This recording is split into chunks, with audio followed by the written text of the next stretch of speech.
All right. Good morning, everybody. Welcome in. I have a broken thing here, so screen transition will be goofy today. But how y'all doing? Good morning. Welcome to House Edge Live with John from Pro Craps over here on Casino Gaming TV. Yeah, I got a lot of people here watching, waiting for the rant, right? Oh, Jimmy. Oh, Jimmy. We'll talk about that here in a minute. As always, though, we're gonna get into some team play again today if I have time to. So before I start yapping, let's talk about the bridge. Let's talk about your bankroll. Big topic of conversation last night on the interview that Brian from Hawaii Crap Shooters had with Jimmy from Jimmy Knows Gambling, or whatever the hell his channel's called. Had to do with bankroll and how he handles loss, right? And apparently he has no risk aversion. He loves risk. He loves to put up $2,500 across and doesn't have a problem with that.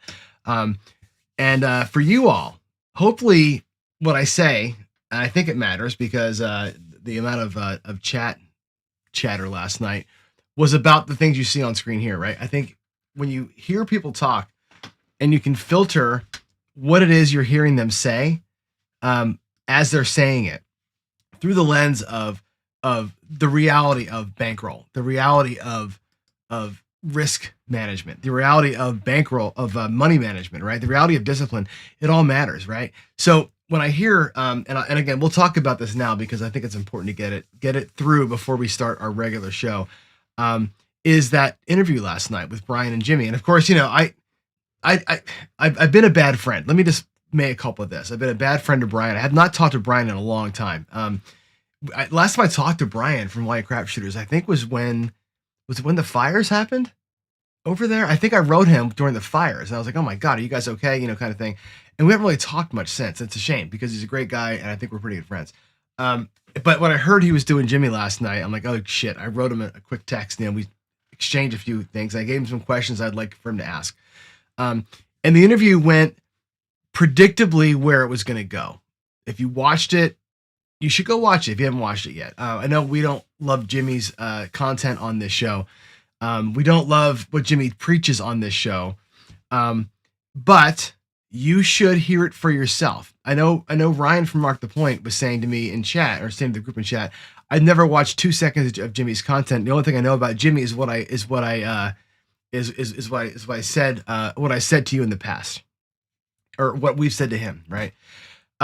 Watch the show. Jimmy speaks for himself, and the self-proclaimed GOAT doesn't give details, right? He doesn't give exact details on anything. We asked him for, and like I said, I'm not how do I say this right?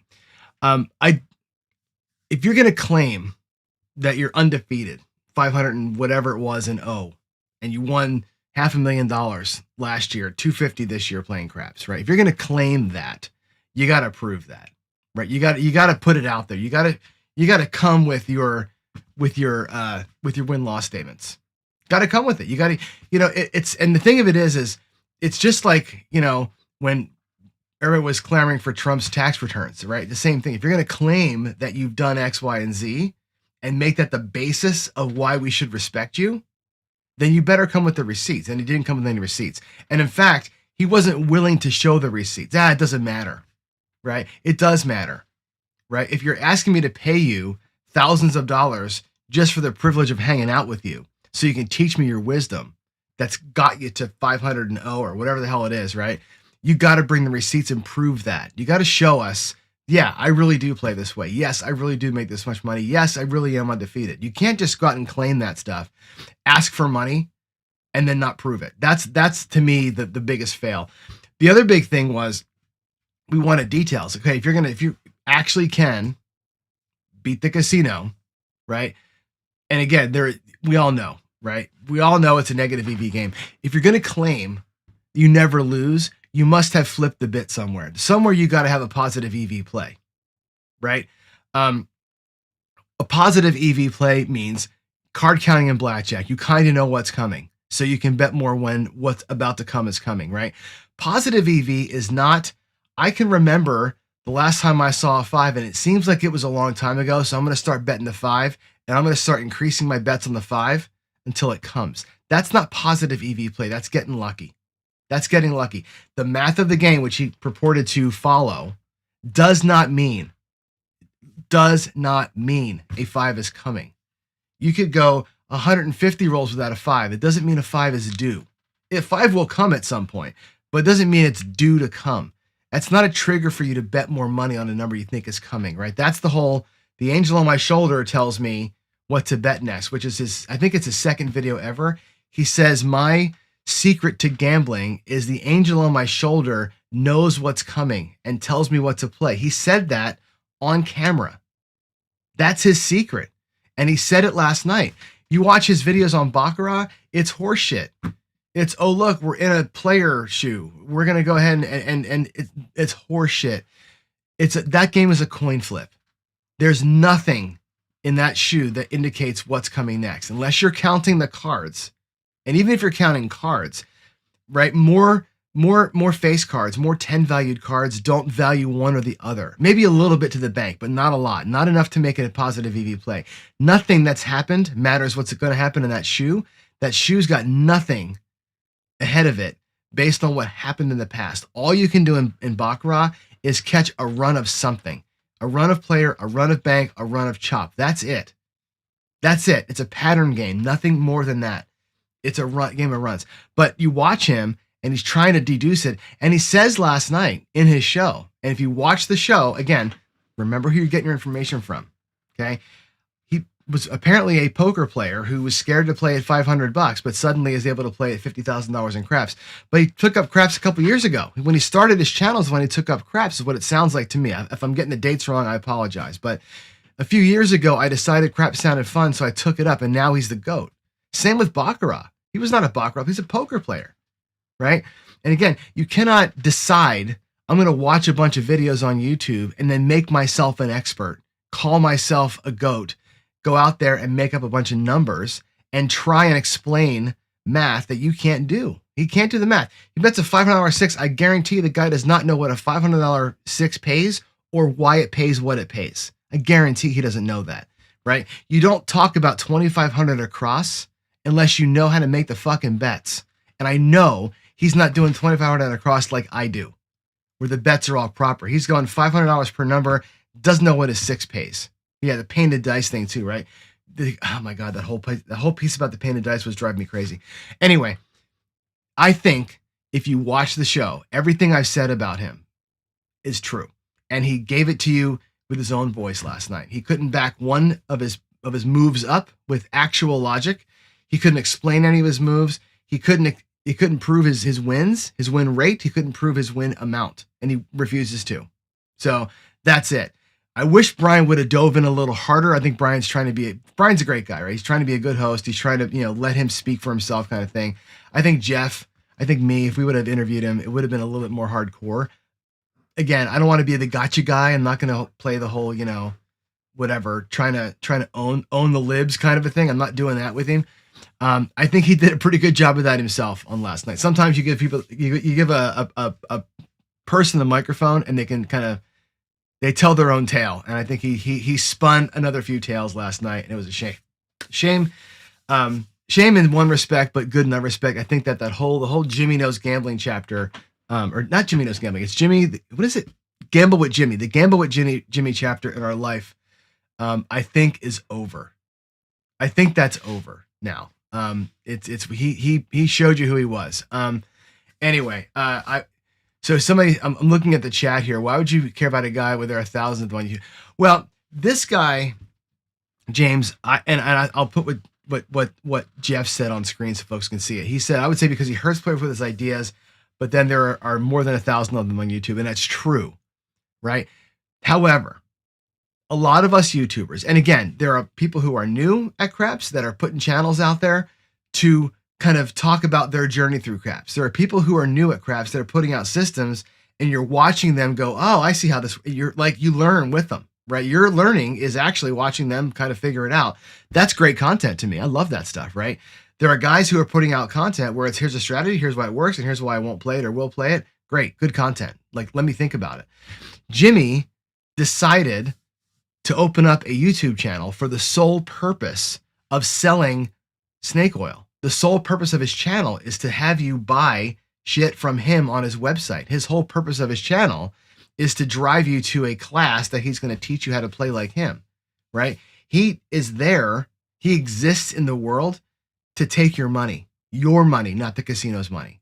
The others of us out here, I do this for free, right? You want to be a member? I love it. Thanks for the money, right? If you want to pay $5-10 a month to be a member of either of my channels, that's fantastic, right? It buys microphones. That's where it goes to, right? Actual good. Oh, no, I broke my thing, right?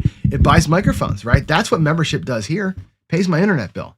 I'm not taking your membership money, and I'm taking any super chats that you give me and going to the fucking casino and lighting it on fire. I'm just not doing that. I'm just not doing that, right? So again, for somebody to me whose sole purpose in life is to sell you something, especially when it's something that we all know from last night's show that he doesn't know a lick about, that's why we're up on him, James. That's the reason why the negativity is there and not on other people. Now, that said, now my mic's in the wrong spot. Sorry about that. There are other folks, right? King Dice is another one. King Dice is another guy, right? He put up a channel, didn't know jack fuck about how to throw a die, learned how to throw a dice on his show, and then self-proclaimed himself the goat of dice throwing and wants to sell stuff. Now he's making pizza. Okay, now he's making pizza, and apparently not very good pizza. So to me, that's where this all lands. If you're gonna say something, if you're gonna claim yourself something, you better be that thing that you're claiming to be. You better be able to prove it. Number one, prove it with your math, if you've got any. Prove it with your play style over and over and over again. If you can do it, prove it with the receipts. Jimmy needs to go live every single day on his channel, like I do, like Ken does, like George does, like Joe does, Brian does. Go live every single day. Play your bets the way you play them at your actual bankroll every single day. Do it every day live, even if it's fake Walmart chips. We don't care if it's Walmart chips. Go throw the dice, put your bets out there live every single day, and prove to me that you can go 750-0. You can't. I did what? 290 days live, right? My win rate was like 78%. I lost my ass a lot of times, right? And I'm willing to show you the way that I like to play doesn't always win.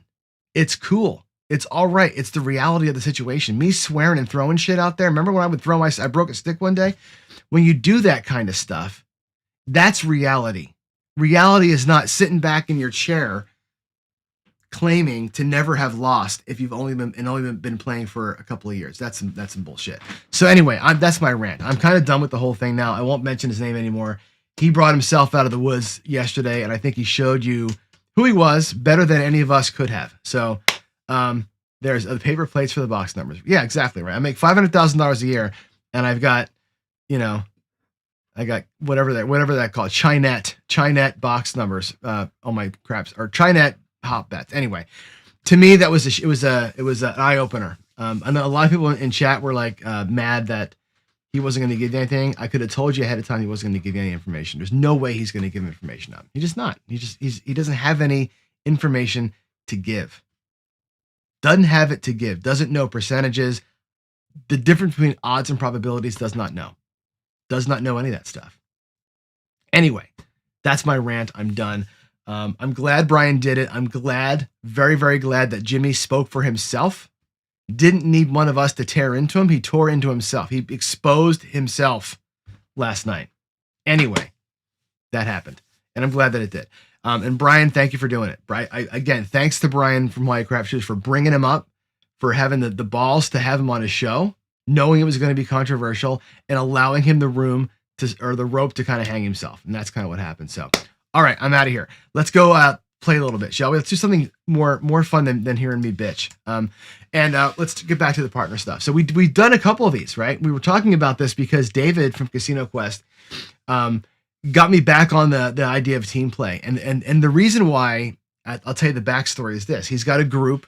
One of the things that Casino Quest is, and I think you all probably know this, is a destination, right? It's a place to go. You go to Vegas, you go to Casino Quest, because those guys are celebrities, and they have a great setup. If you haven't been there, pardon me, the people who've been there with me for Craps to the Cure can attest to this. It's a great setup. In the main room, they've got three full-size crap tables. They've got probably 25 blackjack tables and Bach tables and all the side game tables. in the part where we were, they've got 3 more craps tables. It's great. And people come there to play with them and hang out with them. Well, David put together a group he calls it the Big Birds, right? Remember when David was talking about dealing, his history of dealing, he used to deal what's called a bird game back in the day, 25 cents, right? They call it a bird because the back of the quarters in those days had the eagle on it, right? So it was called the bird game because they dealt with quarters. So David's launched a new thing at Casino Quest called the Big Bird Society. And what that is we have a bunch of subscribers over there that have a lot of money, that want to come down. They don't want to play, $10 games. They want to play $25 games. They want to buy in for, $3,000, $5,000. They want to learn. They've been getting killed. They want to learn how to play at that level without getting destroyed, right? David's like, well, come on down. We'll form a group. And they come down and then, and they work at the facility, and they go through lessons and that kind of stuff, right? And then they go out and play together, which is kind of cool and kind of fun, right? It's like they come down, they do an hour at the facility, they walk over to the casino and they play. It's no cost. He doesn't charge them for it. They're just playing together, right? There's a lot of board members. And they did really good. They did a little bit of a corporation type of play, and I think David's going to put a video out and how that worked. Anyway, cool idea to kind of pool money, play certain ways, and sort of expose some ways to win at the table. I thought that was a neat idea. Alex followed up with the Little Birds, right? And the Little Birds are guys that are going to play with him. Again, Alex is a destination guy, right? I'm going to go play with Alex. Same thing, right? Just meet me at the Rio at 3:00 in the morning, where it's $3 crap. $3 crap's the Rio, by the way. Meet me at the Rio. We'll play together on a $3 table, and we'll just have some fun, right? I'll show you some ways to play at that low level. We'll have a good old time, just kind of a big old hangout thing, right? They aren't pooling money. They're just kind of playing themselves. But it got me thinking about the idea of like, what would it look like if I had a team, right? If I did the same thing and I said, let's do the Dirty Birds. Dirty Birds, right? I'm a grinder, right? I'm a grinder. So let's find a way to grind like a Dirty Bird as a team. And how would we all play? How would we construct a team if we were playing together? Me and Dan, right? Who's in Vegas. A couple of the other guys. I think Dr. S might be in Vegas more often than he says he is. How could we all do it, right? How would we do it? And I think there's a lot of ways to approach it. And again, I'm not asking people to come with me and pool money, right? Right, there you go, Louis. I'm not asking to pool money. I'm just saying if we did, or if we had a league where there was teams of 4 playing against one another, how would a team of 4 best do? How would the team of 4 best do? How would a team of 4 best attack a table? And there's lots of ways to do it, I think, right? We've talked about it. You can, like yesterday, one guy pays for the other guy. You're playing 2 people, right? One guy's got, a 126 and 8, takes a couple of hits. The other guy's playing 160 across. So person 1 takes their hit, stops playing, right? That's his whole job, was to pay for the 160 for the other guy. Let him go to the ceiling, right? Another way you can do it is like we did the first day, like the horseman, who's going to kind of be tying and grinding out little wins over time. Let that guy sort of keep the group sort of stabilized, while a couple people are going at lower levels, but higher aggression, right? Today, I want to look at overlapping jackpots. We talked about it a little tiny bit yesterday. What would an overlapping jackpot look like if 2 players played in slightly different ways? Because again, you've got different aversions to risk. But what if we did that? What if we tried to have 2 people maximize a number or 2 on the table or on the roulette wheel? Either way. So let's go to our table and just monkey around with that concept just a little bit if we can. So give me a second here to run down to the table and go here. Where's my desktop layout? That should be it. Bam. Okay, cool. Let's get a little bit. Not a lot. We don't need a lot of money. We're just gonna roll a couple of times here. And again, today I'm not gonna run any low house edge bets. Like I'm not gonna run like the line or the come or whatever else. And by the way, Jimmy doesn't believe that the pass line's a good bet.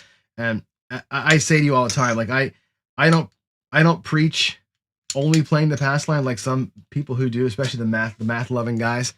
However, I will never say that's a terrible bet. It's not a terrible bet. It's actually a pretty damn good bet.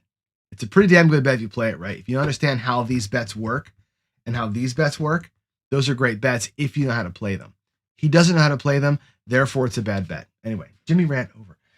Here we go. Let's get some money in the rack. Let's give each guy like, I don't know, like $300. We'll just do a little bit of.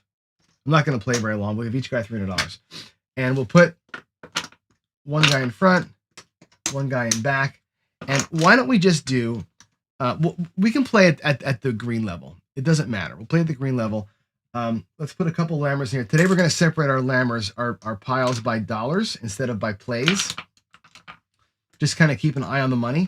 And again, the idea here is to have two people playing, again, as a team. We're gonna pile up on the 6 and 8 to start with, make that our home runs.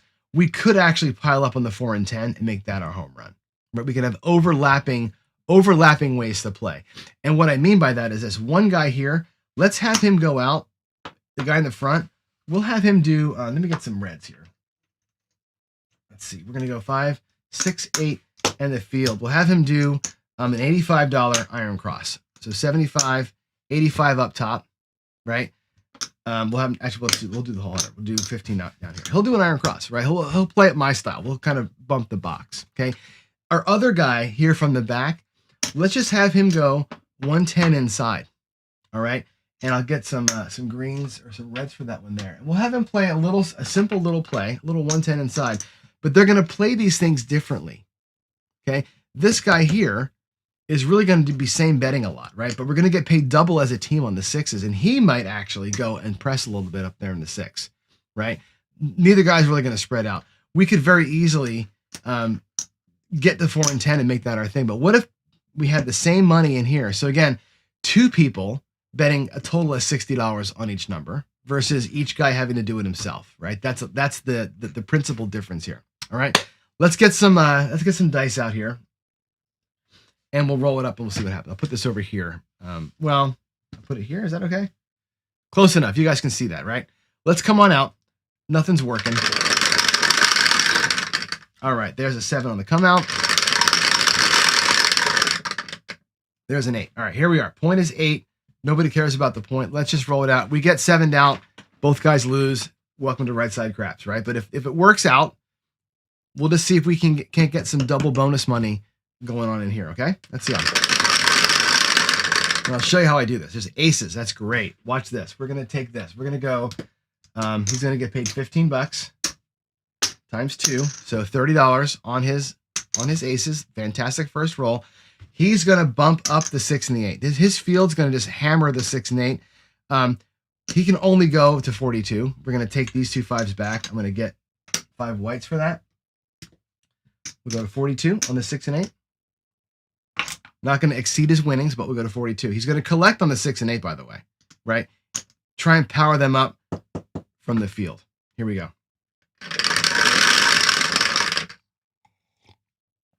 There's an 8. Okay, $35. 25.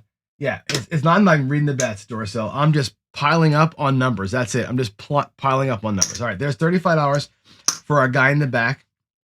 All he's going to do on the 6 and 8, right, is collect. We'll take the 5 and 9 and press him up from the 5 and 9. So he's going to press from the 5 and 9. He's going to press from the field. It's a double jackpot, right? So he'll take $35 back to the rack. He's going to get paid $50 for his $1. And there's that. So he's got some of his money back and working his way towards a new stack. Here we go. Coming out. We got a 10 on the come out. And here we go. There's a 9. Awesome. So player 1 in the field gets paid $15 on the 9. Now, what we're going to do here with this 9, we have a couple of options. I can take the 6 or the 8 up. I can take this and get them both up by 12 if I want to, right? We're going to try and take his field money and press up the 6 and 8. I might even do this. Let's get the 5 pressed up for him. And I'll leave them alone for right now. Let's get the 5 paying 52. That way I can really press those 2 up. We'll do that. Our other player up here on that 9 gets paid $35. Okay. And for him, we'll drop $1. Get $4 change. Make it look like 36. And for him, both of those will now go up by $18. To 48. So he's going to, again, both guys have overlapping jackpots, right? Overlapping jackpots. That's it. I'm not trying to be imaginative. I'm just giving you a sample, right? we're going to make 2 towers in the middle and we lose our money. But the idea was, can 2 players playing different ways pile up on the same number, right? And have 2 guys getting jackpots. And the best other game example I can give you on this is roulette, where you might have a guy on the first dozen, the second dozen, a guy on the second dozen, the third dozen. You got all 3 dozens covered, but you got more money on the second dozen. That's an interesting way to do it. Again, coming from 2 people's bankrolls, not from one person. One person could go less on the first, more on the second, but he can't get the third dozen. So you pile up on the middle there, right? And again, just an idea of finding a way to come at a joint jackpot from 2 different directions, okay? Here we go. There's going to be a midnight, come out midnight, and a 3. Not a good time to be a pass line guy. All right, there's our 6. Here we go. Let's do it one more time. 5, 6, 8. Cap, field. He's ready to go. Our other player can go again. We'll go 110 inside if we want. Again, you can do whatever you want to. I don't care what the bets are. Just kind of an example. There's that. We'll do the 110 inside. Matter of fact, he can go here. It doesn't matter where he goes with his money. The point is 2 guys are going to stack up on that. So we've got the whole box covered now, right? The whole box is covered, except for the 9. 9 will come from the field.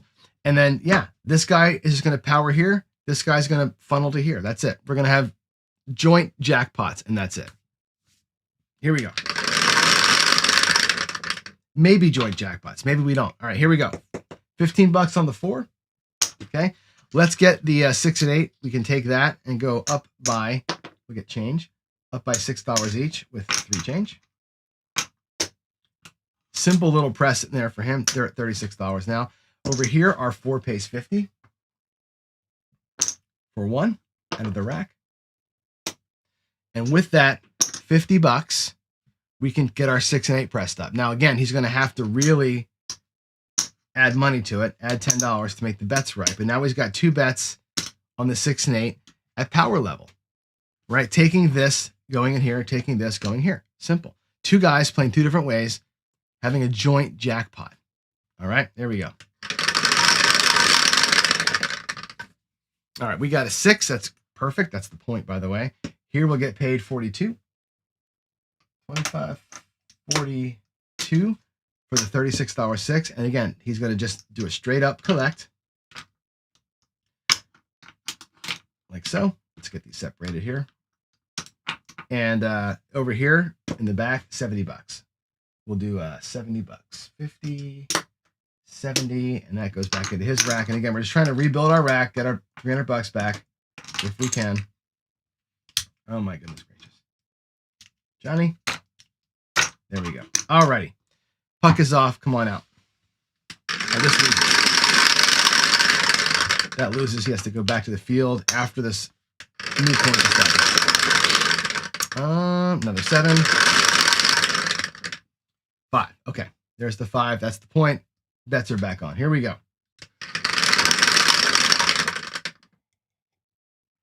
There's the 5. That's the point. Field loses. Other player's going to win $35. Okay. Make his 5 look like, oh no, he doesn't. Actually, he doesn't win anything. He wins on his place bet, but loses the field. So he's going to have to drop $1 or drop 5, go back to the field, take his quarter back. Puck's off, bets are off. Let's come back out.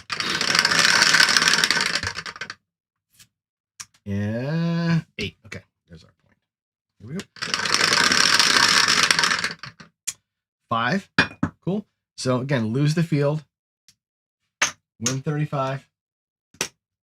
He will take 15 out of his rack to go back to the field. Take this $25, and we're going to press his 6 and 8 with that. So we're going to get that as 25. He'll put $1 in the back of his rack. Press them both to here. He's at $48. Okay, again, guy in the front, this guy here. He's playing the Iron Cross. He's going to be collecting that. I think I put the money in the wrong rack. It doesn't matter, they're a team. But I think I put one guy's money in the wrong spot. This is the guy This guy back here is this guy back here. This guy in the front is this guy here. I think I put his winnings in the wrong spot. It doesn't matter. Here we go. In the end, they're going to both be sharing money. All right, we got a 6. Fantastic. So guy in the front, 75 for 5 on that 6, and then we'll just collect that. Okay. Our other player here is going to get $56. So $56. And again, just collecting on the hero shots. Now, if you look at his rack, by the way, he's almost back to square one. Pretty cool. Pretty cool. Alrighty, there's our 7. So we're going to lose it all. But they came back pretty strong on a not very great roll. That was kind of fun. Let's do one more. One more time through. See if we can't get these guys back to even again. Couple of jackpot hits in there, which is kind of fun. And again, consider, like I say, consider roulette as the other example, right? First dozen, second dozen, third dozen. The jackpot's in the middle. And maybe they both have a double streak going as well. That's actually interesting, pretty cool. And yes, for those of you keeping score at home, I was going to say it, but I didn't say it. We got the 4-leg pass line parlay hit. On the other one, the come out sequence was 12, 2, and then a 7, right? So that was actually a 3-legger on the don't pass. So interesting, right? Here we go. Last one. This guy in the back here. Again, he will be our 110. 110. He'll do there, and he'll do the 4 and 10 again. Our other man in the front. He's going to be back here. I'm sorry. He will do the 5, 6, 8. Cap, field. They're both in for about $100. Last chance to make money. Here we go. Can we get ourselves even? Coming up. 6. All right, here we go. That's a 9. Okay, so the field player wins $15. Okay. All he can really do with that is give the 6 and 8 a couple of bucks each. So we'll give them each 1 unit press and take the that's his money. No, that's his money back here. All right. Here we go. Ah, bummer. Everybody loses on the quick out. Not great, right? Hey, I think Ken said yesterday in the show he was going to try and play a paycheck system. And I think I've said this to you too, right?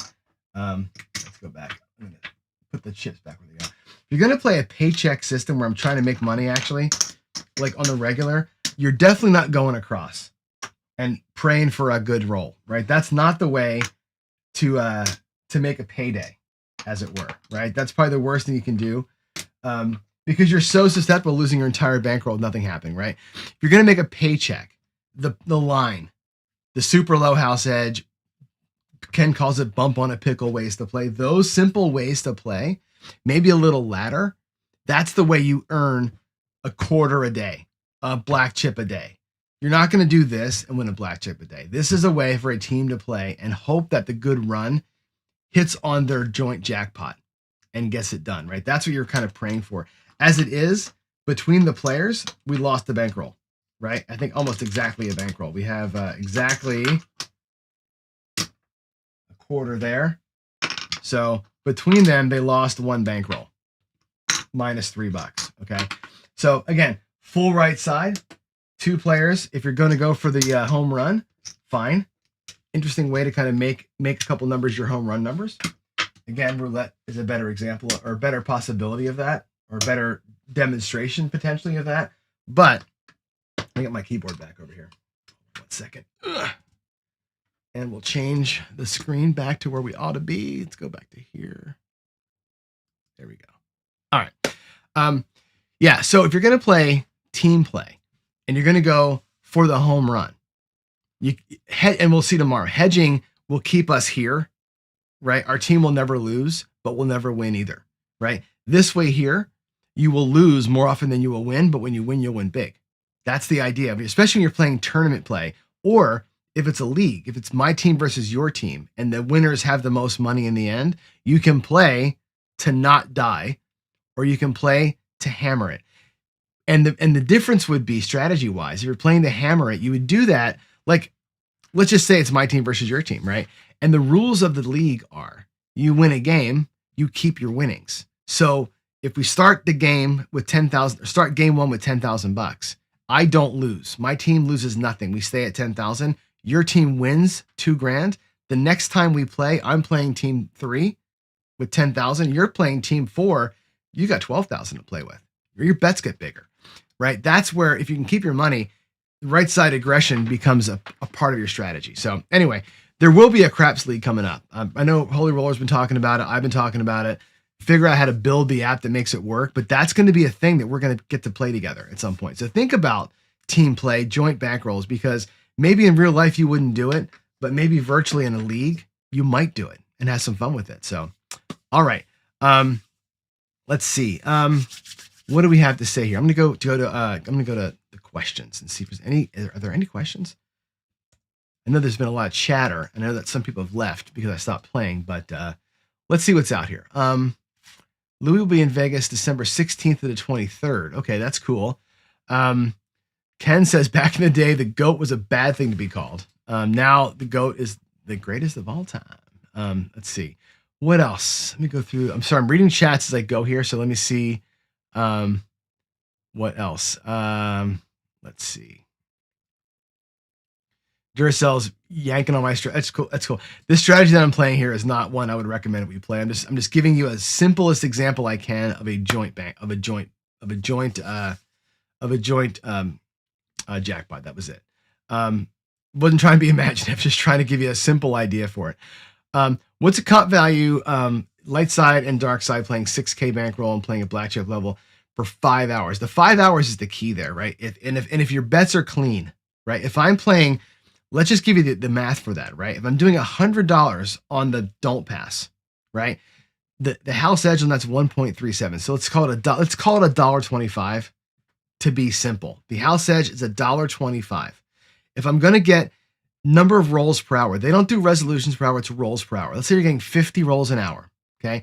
At that bet level, it's 125 times 50, right? So it's now you're at, what is that? 50 and about $65, whatever, roughly, or $75, whatever that is, right? That's the value of your bet to the casino is $75, right? Over an hour. That's what they can expect to get from you, about $70 roughly from a black chip on the don't pass. That's what that's worth per hour on average. Playing 5 hours, multiply that by 5. So 75 times 5, right? That's where you end up being total. And then you multiply that by about 20%. That's what the comp value for you is. 5 hours of play, black chip level on the don't. The right side is about the same. You can round it up. Let's say it's $1.50 versus $1.25 on the pass line, house edge wise. Same calculation, right? So it's gonna be $1.50, times 50 per hour, times 5 hours, times 25 or 30%. That's what your comp value is. The odds don't matter. The odds are 0, but your flat bets count that way. So every black chip, figure it at $1.25 times 50 times your number of hours times about, let's call it 30%. That's your comp value. It's a very simple calculation. That's what most casinos use, that value. So anyway, there's that. Dylan says it was funny that Jimmy tried to give me and Joe an endorsement. He did. He tried to lean in. Oh, they're nice guys, right? I'm a nice guy, but I'm not a nice guy when it matters, right? I'm gonna tell you the truth. I'm not gonna hedge around it. There are some things that I hedge on for sure. I know that like my friend Myopia Movie, remember him, JB? I hedge a lot on some things, right? I'll hedge a lot with you on dice influence. I don't really know where it lands yet for me, right? I'll give you a hedge there. I'll give you a hedge on some people. People will say to me, "How come you're okay?" And I will promote Ed Robinson and the Casino Tears crew doing lessons, or Bo Parker doing lessons, or Tony Leo doing lessons, but I get on Jimmy's shit for doing lessons, right? There's a difference there, right? Those guys have been doing it for a long time, number one, right? Ed Robinson's channel doesn't exist to sell you bullshit. He's the most real person you'll ever talk to. In his shows, he talks about his losses. He talks about hardship at the table. He talks about the good times, the bad times. He talks about the camaraderie, right? And he talks about how hard it is to beat the game.